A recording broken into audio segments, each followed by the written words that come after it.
Hi hello మామ అందరికీ. So చాలామంది నాకు ఏమడుగుతున్నారంటే యూరోప్కి మనం ఓర్ వేరే కంట్రీస్కి టూరిస్ట్ వీసా అప్లై చేసి అక్కడికి వెళ్ళి మనం జాబ్ చేయొచ్చా ఆర్ వర్క్ చేయొచ్చా, మనం అక్కడ ఉండొచ్చా అని ఎన్నో మంది నాకు క్వశ్చన్స్ అయితే వచ్చినాయి. ఇవి కామెంట్లలో కావచ్చు, ఇన్బాక్స్లో కావచ్చు, చాలామంది అడిగే క్వశ్చన్ ర్యాండమ్గా ఇదే అనమాట. సో ఈ వీడియో మీరు ఎండ్ వరకు అయితే చూడండి, మీకు క్లియర్గా ఎక్స్ప్లెయిన్ చేస్తా అవుద్దో కాదో అని. సో ప్రతి ఒక్కరైతే మన ఛానల్ సబ్స్క్రైబ్ చేసుకొని అలాగే షేర్ చేయండి, మర్చిపోమాకండి. ప్రతి ఒక్కరు సబ్స్క్రైబ్ చేయండి. సో మనం క్లియర్గా ఎక్స్ప్లెయిన్ చేద్దాం, ఎండ్ వరకు చూడండి ప్రతి ఒక్కరు. ఒకప్పుడు చెప్పేవాళ్ళు అనమాట, చాలా డేస్ కింద, కొన్ని ఇయర్స్ బ్యాక్, ఇలాగ టూరిస్ట్గా వెళ్ళి అక్కడ వర్క్ చేసుకొని ఒకప్పుడు ఎప్పుడో ఉండేదన్నమాట. ఆ రూల్ అలాగా. బట్ కానీ ప్రజెంట్ సిచ్యువేషన్స్లో మీరు ఏ కంట్రీకి వెళ్ళినా సరే మ్యాక్సిమం ఏ కంట్రీకి వెళ్ళినా సరే మీరు టూరిస్ట్గా వెళ్తే జస్ట్ వాళ్ళు ఇచ్చిన టైం పీరియడ్ ఉంటుంది. 3 months, 1 month, 4 months, 8 months, 1 year అని వాళ్ళు కొంచెం టైం పీరియడ్ ఉంటుంది. మనం ఆ టైం పీరియడ్ వరకు మనం అక్కడ స్టే చేయడానికి ఉంటుంది, అంతే తప్ప మనం ఏ వర్క్ చేయలేం. ఓకే, మనం ఏ వర్క్ చేయలేం. మన కార్డ్ అయిపోయినాక మన వెనక్కి రావాల్సినదే, అంతే. ఆప్షన్, మన పేరు ఆప్షన్ లేదన్నమాట.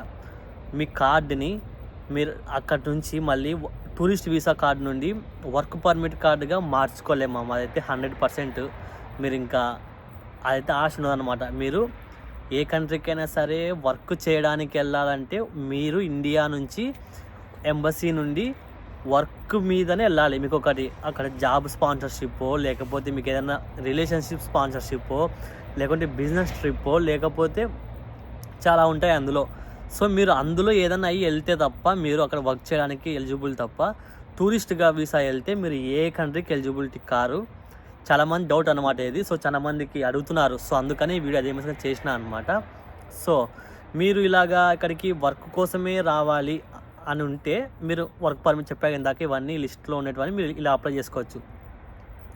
టూరిస్ట్గా ఎలా వెళ్ళాలి, టూరిస్ట్ వీసా ఎలా అప్లై చేయాలి ఏంటి అంటే, మీరు జస్ట్ మన మీద కేసులు ఏం లేకుండా ఉండి మనకి పాస్పోర్ట్ అంతా ఓకే అని ఉంటే మనం ఏ కంట్రీకి వెళ్ళాలంటే ఆ కంట్రీ ఎంబసీలో మనము ఇక్కడ నుంచి మేము అయితే జస్ట్ ఒక ఆన్లైన్లో బుక్ చేసుకుంటాం అన్నమాట. ఎందుకంటే ఇప్పుడు యూరోప్లో ఉన్నాం కాబట్టి ఆల్రెడీ.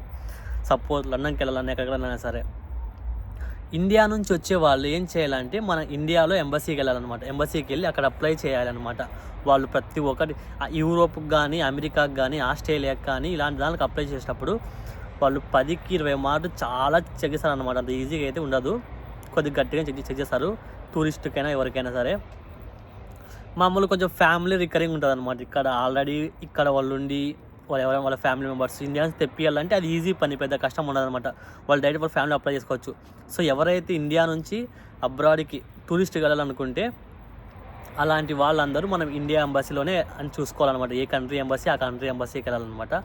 అక్కడికి వెళ్తే వాళ్ళు మీకు వెరిఫికేషన్ చేసి మీ డాక్యుమెంట్స్ అన్ని కరెక్ట్గా ఉంటే అన్నీ చూసి మీకు వీసా అనేది అప్రూవ్ చేయబడుతుంది. లేదంటే అవ్వదు మామ, కొంచెం మన మీద కేసులు ఉన్నాయేమో, సంథింగ్ ఏమో అవ్వదు అనమాట. సో మీరు ఇక్కడికి వచ్చినాక యూరోప్ పరంగా అయితే చాలామంది టూరిస్ట్కి నేను చెప్పాను ఏమంటే, టూరిస్టులు ఏ కంట్రీ తిరగచ్చు, మీరు ఏ కంట్రీ తిరగచ్చు, వీసా తీసుకుంటే. కొన్ని కంట్రీలు తీసుకున్నాం అనుకో, లండన్ అనుకో, లండన్ వీసా వస్తే ఓన్లీ లండన్కి ఏవే ఎలిజిబుల్ ఉంటాయో అవి మటుకే తిరగ ఉంటుంది. మళ్ళీ లండన్ అంటే ఇంగ్లాండ్ అనమాట. సో చాలా మందికి అది కన్ఫ్యూజన్, ఇంగ్లాండ్ లండన్ నాకు ఉండే ఒకప్పుడు అది. అదే అమెరికా అనుకో, అమెరికాకు ఒకటి వెళ్ళాలన్నమాట. కొన్ని మామూలుగా యూరోప్ అనుకో, యూరోప్లో నీకు సెంజన్ అనే వీసా అప్రూవ్ అయింది అనుకో, టూరిస్ట్ వీసా అనుకో. సెంజన్ అనే టూరిస్ట్ వీసా అప్లై అయితే నువ్వు ఆల్మోస్ట్ 25 to 27 కంట్రీస్ తిరగచ్చు అనమాట టూరిస్ట్గా. నువ్వు ఈ 27 కంట్రీస్ నువ్వు తిరిగేచ్చు, ఫుల్ తిరిగేచ్చు అనమాట నీ టైం ఉండే వరకు. నువ్వు ఏ కంట్రీకి వెళ్ళినా నీకు ఆ ఒక్క సెంజన్ వీసా ఉంటే సరిపోద్ది, ఇంకా నీకు వేరే అవసరంలే ఇక్కడ. ఎందుకంటే ఈ 27 ఒక సెంజన్ అనే దాంట్లో కలిసి ఉంటాయన్నమాట. మనకి స్టేట్ ఎలాగో ఇండియాలో ఇక్కడ వీళ్ళు కంట్రీస్గా డివైడ్ అయిపోయి వీళ్ళు ఇలా ఉంటారన్నమాట. ఒక యూనియన్ పెట్టుకున్నారన్నమాట, యూరోపియన్ యూనియన్ అని చెప్పేసి. అలాగా మీరు టూరిస్ట్కి వచ్చిన వాళ్ళు ప్రతి ఒక్కరూ ఈ 27 కంట్రీస్ అయితే విజిట్ చేయొచ్చు. సో ఇందులో మెయిన్గా స్పెయిన్, నెదర్లాండ్స్, నార్వే, జర్మనీ, ఇంకొచ్చేసి స్విట్జర్లాండ్స్, ఇలా పెద్ద పెద్ద కంట్రీలు ఉంటాయన్నమాట. ఇవి చాలా ఎక్స్పెన్సివ్. మీరు టూరిస్ట్ మామూలుగా మన నార్మల్లో వెళ్ళాలంటే చాలా డబ్బులు అయిపోతాయి. జస్ట్ 1 day మన రూమ్ స్టే చేయనీకే ఆల్మోస్ట్ స్విట్జర్లాండ్స్లో అయితే ఒక 10,000 అలా అయిపోతాయి. ఇక్కడ జర్మనీలో అయితే ఒక మన 5K 6K 7K అలా అయిపోతుంది. మీరు ఇంకా తక్కువ బడ్జెట్లో సింపుల్గా అయిపోగొట్టాలనుకుంటే నేను కొన్ని కంట్రీలు చెప్తా.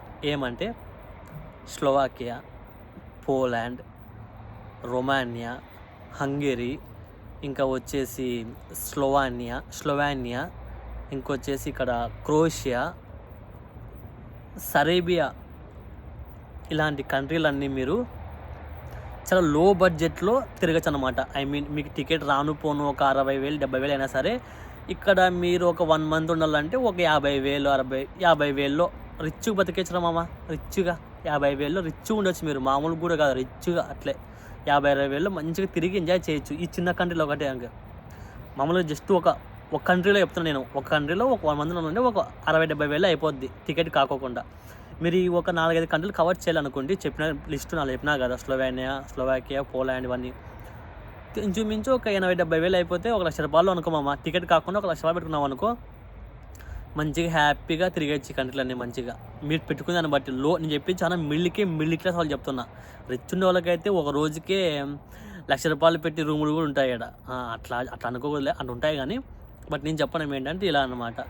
సో టూరిస్ట్కి వచ్చిన వాళ్ళైతే నేను చెప్పడం ఈ కంట్రీలు చూస్ చేసుకోండి. ఫస్ట్ ఈ కంట్రీస్లో ఎక్కువ రోజులు ఉండి ఇక్కడ తిరిగేసి తర్వాత కావాలంటే స్విట్జర్లాండ్, నార్వే, స్పెయిన్, నెదర్లాండ్స్ ఇలాంటికి వెళ్ళాలనుకుంటే ఇక్కడ నుంచి అక్కడికి వెళ్ళి ఒక 2-3 days ఓ కంట్రీ అలా ఇక్కడ ఒక 3 రోజులు, అక్కడ ఒక 3 రోజులు, అక్కడ 3 రోజులు అలా ఉండడానికి ప్లాన్ చేసుకొని మళ్ళీ రిటర్న్ ఈ కంట్రీకి వచ్చేసేయండి. ఇక్కడ మళ్ళీ ఉండి అలాగా.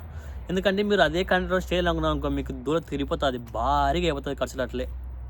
ఎందుకంటే మేము ఇక్కడే ఉంటాం కదా ఆల్మోస్ట్ 3 years నుంచి. సో మేము ఎలా అంటే ఏ కంట్రీకి వెళ్ళినా సరే 2-3 days అనమాట. ఒక 1 day రూమ్ తీసుకుంటాము, సెకండ్ డే ఫస్ట్ డే తిరుగుతాం, 1 day రూమ్ తీసుకుంటాము, నెక్స్ట్ డే ఈవినింగ్ మళ్ళీ వేరే కంట్రీకి వెళ్తాం. మేము వెళ్ళినప్పుడల్లా 2-3 కంట్రీలు ఖచ్చితంగా కవర్ చేస్తాం అనమాట. అప్పుడు వీడియోస్ ఇలాంటివి ఏం లేవు కాబట్టి.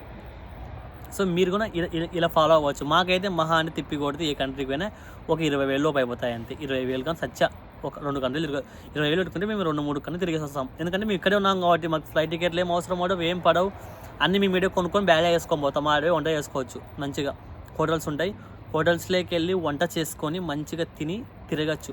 మనం బయట ఫుడ్కి పెట్టడం తగ్గియాలి ఫస్ట్. మిడిల్ క్లాస్ వాళ్ళు అయితే ఏం చేయాలంటే, నేను చెప్పేది వాళ్ళ కోసమే, ఫస్ట్ మీరు ఫుడ్కి మనీ పెట్టడం తగ్గియండి ఇట్లా ట్రిపుల్కి వచ్చినప్పుడు యూరోప్లో మెయిన్గా. ఎందుకంటే ఫుడ్కి చాలా అయిపోతాయి. మీకు అవైలబిలిటీలో చీప్ అండ్ బెస్ట్ని కొన్ని చెప్తా.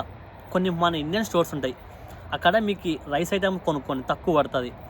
Second KFC, cheap and best యూరోప్లో. నువ్వు ఏ కంట్రీ కన్నా cheap and best KFC, McDonald's, ఈ 3 చీప్ అండ్ బెస్ట్ అనమాట. ఈ main 2 KFC, McDonald's cheap and బెస్ట్లో దొరుకుతుంది మీకు మంచిగా. ఎక్కడ తక్కువ రేట్ దొరుకుతుంది అనమాట. మీకు ఇంకా రూమ్లో అవైలబిలిటీ పక్కా ఉంటుంది వంట చేసుకునేకి. రూమ్లో వంట చేసుకొని తినండి. అవసరమైతే క్యారీ కట్టుకొని పోండి కావాలంటే, అలా తిరగండి. సో ఇలా చెప్తున్నాను అనమాట. ఎందుకంటే మేము అన్నీ ఇలాగే చేస్తాం మ్యాక్సిమం. చాలా మనీనే కాదు, మ్యాక్సిమం మనం ఇండియన్స్ యూరోప్లో ఉండి మ్యాక్సిమం అంతే ఇదే పని చేస్తారనమాట. ఎందుకంటే వేరే కంట్రీలు విజిటింగ్కి వెళ్ళినప్పుడు ఇలాంటి పనులే చేస్తారు అన్నీ. సో నాకు ఒక ఎక్స్పీరియన్స్ వచ్చింది కాబట్టి మీకు దాన్ని షేర్ చేసుకుంటున్నా. మళ్ళీ ఒకసారి చెప్తున్నా, టూరిస్ట్ వీసాకి మీద వచ్చి వర్క్ చేసే ఆశలు వదులుకోండి. మీరు ఉండే 1 month అయినా 1 monthలో కూడా మీరు పార్ట్ టైం జాబ్ చేసే కూడా అలవలేదు ఇక్కడ. ఓకే, ఏం చేసే అలవలేదు. రాళ్ళ చూసుకోల్లా, తిరగల్లా, పట్టుకొని వెనక్కి కురకల్లా, అంతేలే మామ. కాదు కూడన్నామనుకో తొక్కి పడేస్తారు న్యాయాలు మనని. మామూలు ఉండదు కథ న్యాయాల దగ్గర. ఎందుకంటే దొరికితే పోలీసు వాళ్ళు జైలే మామ ఎత్తారు మసానంగా. జైలే మేరలేనికి నూపుతారు అంతేగాని మనం ఎట్లా ట్రిప్కి కదా వచ్చిండేది ఏం పెద్ద ప్రాబ్లం. బట్ కానీ చేయకూడదు, రూల్ గట్టి రూల్ అనమాట. అది మనకి ఎవరు జాబ్ కూడా నీళ్ళే first of all tourist visa మీద చూపిస్తే. సో అది. సో ఇంకా మీకు ఏమన్నా ప్లాన్స్ ఉంటే యూరోప్కి వేసుకోండి లే మామ. మంచి కంట్రీలు తిరిగి మంచి చక్కని అందాలన్నీ చుట్టేసి తిరిగేసి బంగారం అనిపించండి రమ్మో. భారీగా ఉంటుంది కథ మామ. యూరోప్ అయితే నాకు ఇష్టం అనుకున్నా కదా, నేను ఎప్పుడు అనుకోవాలి యూరోప్కి వస్తా అని కూడా. బట్ కానీ యూరోప్కి వచ్చినాక అర్థమైంది చాలా బాగుంటుంది.